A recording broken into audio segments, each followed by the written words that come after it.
Hi there, and a warm welcome to Projex Academy Podcast, where I dive deep into the strategies, frameworks and mindsets that make management and change projects thrive. I'm your host, Dave Litton, a certified Prince 2 practitioner and project management expert with over 3 decades of experience guiding teams to deliver exceptional results. I also have a 25-year track record of creating e-learning training and also creating online business opportunities. So I've called this podcast the 80-20 ambiguity. So let's dive into today's podcast topic. You see, this is usually called the 80-20 rule. But the 80-20 rule is not a rule. As Robert Fripp once said, a principle is universal, a law is invariable, but a rule is inflexible. And here's why I believe it's ambiguous. In fact, the famous 80-20 ratio could be 90-10 or 95-5, just to give 2 examples. You see, if you're designing a product, it really does depend on how important that ratio is.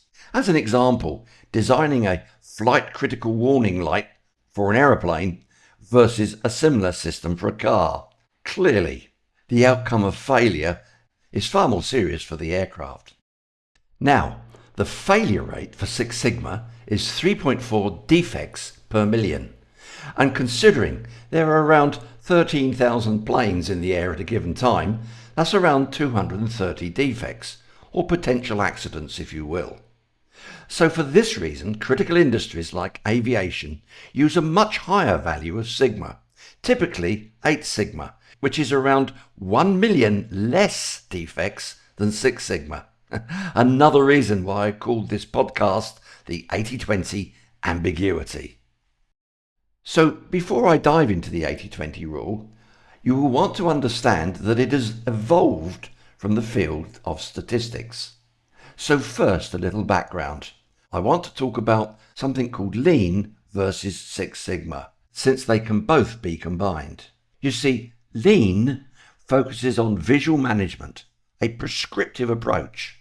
It provides speed to the combination of Lean Six Sigma. Lean management delivers more value with less effort. Lean also improved quality, eliminates wasteful activities in processes, and eliminates inconsistency or system variation. Whereas Six Sigma focuses on process centricity and an analytical approach. Six Sigma provides stability and accuracy to the combination. Six Sigma's suite of tools enables data or fact-based decision-making, so decisions are more effective, efficient and correct. Both quite wordy definitions. So what's the result? Well, together, both Lean and Six Sigma increases customer satisfaction, employee growth, profitability and increased revenues. So, why Six Sigma? A good question. If you plot any system or process on what's known as the standard bell curve, the center line, vertical center line of this, is the average or mean. As an example here, suppose you cut a long steel bar into 10-inch lengths. Trying to be as accurate as you can, most bars, hopefully, will be 10 inches long. But possibly many will be a little too long or a little too short, showing a variation in your process, which of course is you, possibly with a hacksaw and a ruler, cutting them to length. So this bell shape plots the probability distribution of the data. So as you plot data from the center of the bell shape towards the left and right hand edges, the distance from the center line gets larger. This variation value is called sigma, which is the standard deviation. Again, I'm not going to go into any more detail on that, just as a background so you can appreciate where 80-20 comes from. The standard deviation is the average distance of all the points from the mean. Now, Projex Academy has a Lean Six Sigma Green Belt Masterclass if you want to find out more and dig deeper. And in it, you would learn that the 80-20 or some variation on it comes from statistics. Now, to deliver such improvement projects, an improvement cycle called DMAIC is used in logical steps. DMAIC is spelled D-M-A-I-C, DMAIC. It's an acronym for, in the case of the D, to define the problem. In the case of the M, that's for measure, and that's to quantify the problem. In the case of the A, that's analyze, which is identifying the cause of the problem. And the I is for improve, to implement and verify the solution. Final step C is for control, and that's to maintain the solution. Now, DMAIC is a data-driven improvement cycle for improving, optimizing, and stabilizing business processes and designs. And it's the core tool used to drive Lean Six Sigma projects. It's also a fact that DMAIC is not exclusive to Lean Six Sigma and can be used as the framework for other improvement applications. Okay so far? Good. Let's dive then a little deeper into the topic of this podcast. That's the 80-20 rule. Now, this is also known as the Pareto Principle, as it's a timeless concept that suggests 80% of effects come from 20% of causes. This was originally observed by Italian economist Vilfredo Pareto, and he was looking at the context of wealth distribution in Italy at the time. He determined that 80% of the country's wealth is owned by 20% of the individual, and this principle has since been applied across various domains including business, health and personal productivity. The essence of the 80-20 rule is that a small number of causes, inputs or efforts, roughly the 20%, lead to a larger portion of the results, outcomes or rewards, approximately 80%. As an example, this means that 80% of what you achieve in your job comes from just 20% of the time spent, and therefore a massive 4/5 of your effort is largely irrelevant. And frankly, this is counterintuitive. It shows that there is an inbuilt imbalance between causes, results, inputs, outputs, and effort and reward. So since DMAIC is an improvement cycle, you can see how 80-20 plays an integral part. Let's just finish off by looking at some examples. Just 20% of the inputs yields 80% of the outputs. Just 20% of the causes yields 80% of the consequences. Just 20% of the effort, that's work effort, brings 80% of the results.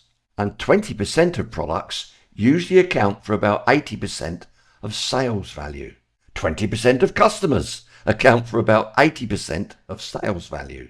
And 20% of products or customers account for about 80% of an organization's profits.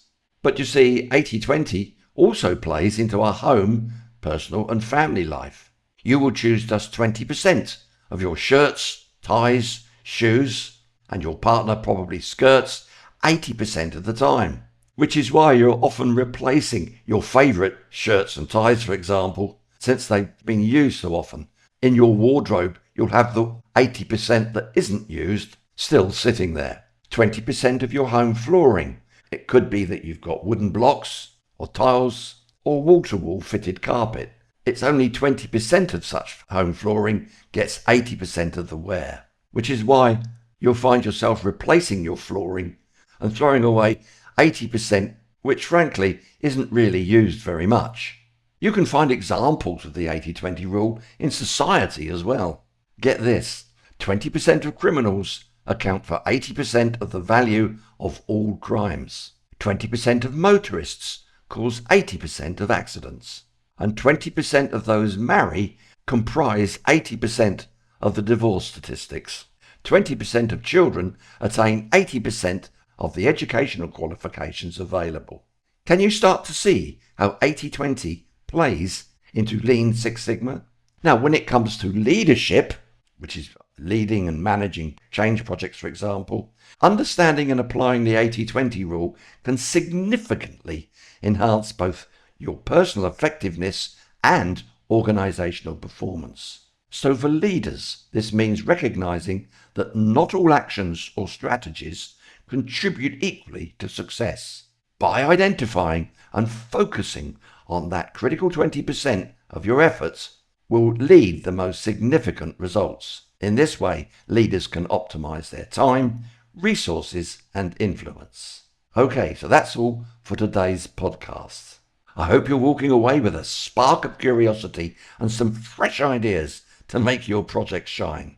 And I'm already planning to record another podcast on this same topic, but dive a little deeper into how it is used within Lean Six Sigma.